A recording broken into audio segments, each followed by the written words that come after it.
నమస్తే welcome to meta news. ముందుగా ఈ వీడియోని లైక్ చేయండి, షేర్ చేయండి. మరిన్ని ఇంట్రెస్టింగ్ పొలిటికల్ అప్డేట్స్ కోసం మెటా న్యూస్ని సబ్స్క్రైబ్ చేయండి. ఇక మ్యాటర్లోకి వస్తే వైఎస్ఆర్ కాంగ్రెస్ పార్టీ నర్సాపురం మాజీ ఎంపీ, ఇప్పుడు ఏపీ అసెంబ్లీ ఉపసభాపతి అయిన రఘురామకృష్ణరాజును 2021 మే 14న ఆంధ్రప్రదేశ్ సిఐడి అధికారులు అరెస్ట్ చేశారు. రఘురామను కస్టోడియల్ టార్చర్కు గురి చేశారంటూ నమోదైన కేసులో అప్పటి సిఐడి ఏఎస్పీ రిటైర్ ఆర్ విజయపాల్ను పోలీసులు అరెస్ట్ చేయటం ఇప్పుడు సంచలనంగా మారింది.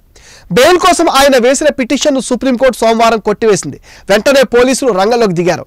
మంగళవారం నాడు ఆయన ప్రకాశం జిల్లా ఎస్పీ దామోదర్ ఎదుట విచారణకు హాజరయ్యారు. సుదీర్ఘ విచారణ తర్వాత సాయంత్రం పోలీసులు విజయపాల్ను అరెస్ట్ చేశారు. కోర్టుకు సమర్పించిన తర్వాత ఆయనను కస్టోడియల్ విచారణకు కోరతారు. వైఎస్ జగన్మోహన్ రెడ్డి ముఖ్యమంత్రిగా ఉన్న రోజుల్లో అప్పట్లో ప్రభుత్వం మీద విచ్చలవిడిగా విమర్శలతో యూట్యూబ్లో వీడియోలు చేస్తూ వచ్చిన వైసీపీ ఎంపీ రఘురామకృష్ణరాజు మీద సిఐడి పోలీసులు కేసు నమోదు చేశారు. అందులోనే ఆయన్ను అరెస్ట్ చేసి విచారించారు. హైదరాబాద్లో ఆయన నివాసం నుంచి రఘురామను గుంటూరు సిఐడి ఆఫీస్కి తరలించారు. రాత్రంతా సిఐడి ఆఫీసులోనే ఉంచి చిత్రహింసలకు గురి చేసినట్లుగా రఘురామ ఫిర్యాదు చేశారు. కస్టడీలో పోలీసులు తనను తీవ్రంగా హింసించారంటూ తనను హతమార్చేందుకు కుట్ర పన్నారని కోర్టుకు ఫిర్యాదు చేశారు రఘురామకృష్ణరాజు. సుప్రీంకోర్టుని ఆశ్రయించాక బెయిల్ పైన బయటకు వచ్చారు.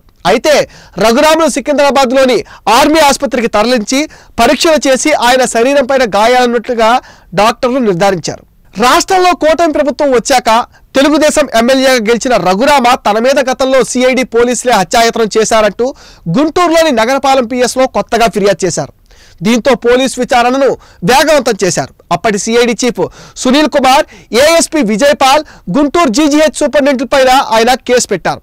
వీరందరినీ వెనక నుంచి నడిపించారంటూ అప్పటి ముఖ్యమంత్రి జగన్మోహన్ రెడ్డి పైన కూడా కేసు పెట్టారు.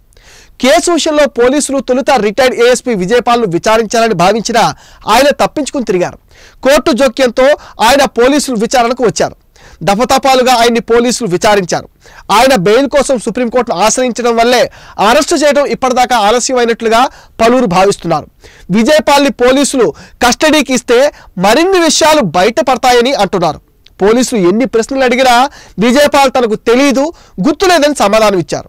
పోలీసులకు విజయపాల్ అసలు సహకరించట్లేదంటున్నారు.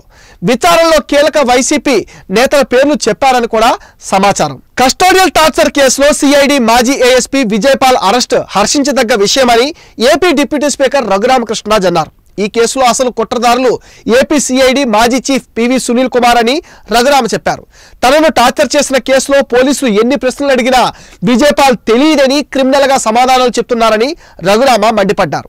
ఈ కేసులో ప్రధాన నిందితుడైన పివి సునీల్ కుమార్కి లుకౌట్ నోటీసులు ఇవ్వాలని డిప్యూటీ స్పీకర్ రఘురామ కోరారు.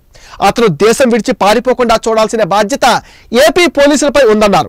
సునీల్ కుమార్, విజయపాల్ అంతా ఒక ముఠా అని రఘురామ మండిపడ్డారు. తనను టార్చర్ చేసిన వారికి న్యాయస్థానంలో తప్పకుండా శిక్ష పడుతుందనే నమ్మకం ఉందని ఆశాభావం కూడా వ్యక్తం చేశారు. ఈ కస్టోడియల్ టార్చర్ కేసులో ఏఫ్ఐగా సూపరింటెండెంట్ ప్రభావతి పేరును కూడా ఎఫ్ఐఆర్లో నమోదు చేసినట్లుగా రఘురామ చెప్పారు. ఈమె వెనక వైసీపీ నేతల హస్తం ఉందని భావిస్తున్నారు.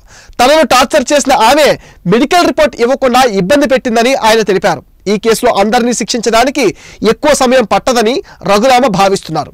విజయపాల్ని అరెస్ట్ చేయడంతో ఈ కేసులో కీలక పరిణామాలు చోటు చేసుకోవడం ఖాయంగా కనిపిస్తున్నాయి. ఇది మెటా న్యూస్ అప్డేట్. ఈ వీడియో పైన మీ విలువైన ఒపీనియన్ కామెంట్ సెక్షన్లో పోస్ట్ చేయండి. మీరు ఇచ్చే కామెంట్స్తో మరిన్ని ఇంట్రెస్టింగ్ వీడియోలు మీకు అందిస్తాం ఫ్రెండ్స్. మీరు ఇచ్చిన సపోర్ట్తోనే ఈ రోజు మేము 100K రీచ్ అయ్యాం. మీ సపోర్ట్ని మరింత ఎక్స్టెండ్ చేస్తారని మనస్ఫూర్తిగా ఆశిస్తాం. Please support Meta news.